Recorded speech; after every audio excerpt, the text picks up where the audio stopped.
প্রধানমন্ত্রী তারেক রহমান বলেছেন, পিলখানার মর্মান্তিক ঘটনা বাংলাদেশের সার্বভৌমত্বকে নস্যাতের অপপ্রয়াস। এই ঘটনার পরিক্রমায় জাতীয় নিরাপত্তা কাঠামোর দুর্বলতা ফুটে ওঠে বলেও জানান তিনি। বনানীর সামরিক কবরস্থানে পিলখানা হত্যাকাণ্ডের শহীদদের প্রতি শ্রদ্ধা জানিয়েছেন রাষ্ট্রপতি মোহাম্মদ শাহাবুদ্দিন ও প্রধানমন্ত্রী তারেক রহমান। পিলখানা হত্যাকাণ্ডে নতুন কোনো কমিশন গঠন করা হবে না।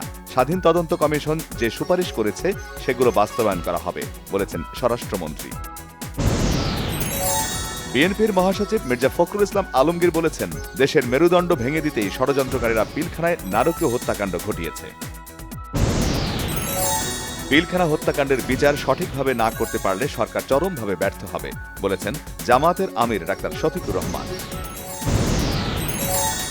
জাতীয় সংসদের প্রথম অধিবেশনে রাষ্ট্রপতিকে অভিশংসন করে গ্রেপ্তারের দাবি জানিয়েছেন এনসিপির আহ্বায়ক নাহিদ ইসলাম।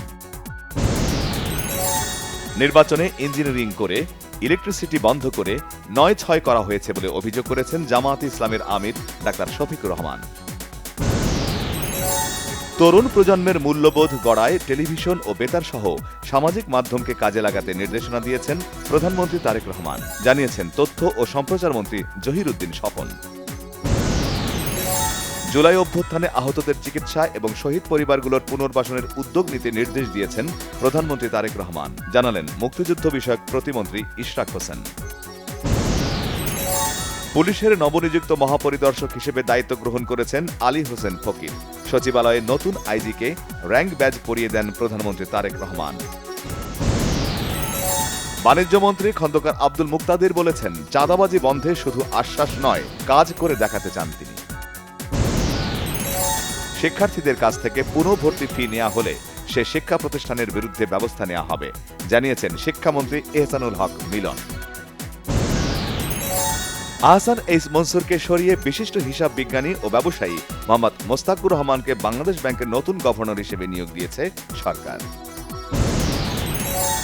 নারায়ণগঞ্জ সিটির প্রশাসক সাখাওয়াত হোসেন খান বলেছেন, অর্পিত দায়িত্ব পালন করবেন তিনি।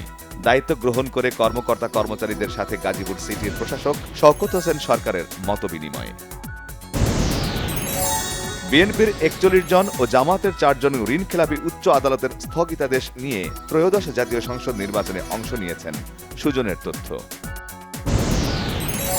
বিচারকের সামনে আইনজীবীদের বিশৃঙ্খলার অভিযোগে বরিশাল আইনজীবী সমিতির সভাপতি অ্যাডভোকেট সাদিকুর রহমান লিংকন আটক।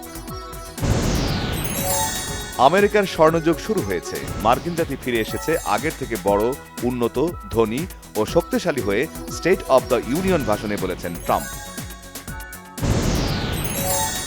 দেশের ক্রীড়া উন্নয়নের ধারা বজায় রাখতে এবং ফেডারেশনগুলোর আর্থিক সংকট নিরসনে ব্যাংক ও আর্থিক প্রতিষ্ঠানের শীর্ষ কর্মকর্তাদের সহযোগিতা চেয়েছেন ক্রীড়া প্রতিমন্ত্রী আমিনুল হক। প্রায় ৯ বছর পর অস্ট্রেলিয়ার বিপক্ষে টেস্ট খেলার সুযোগ পাচ্ছে বাংলাদেশ।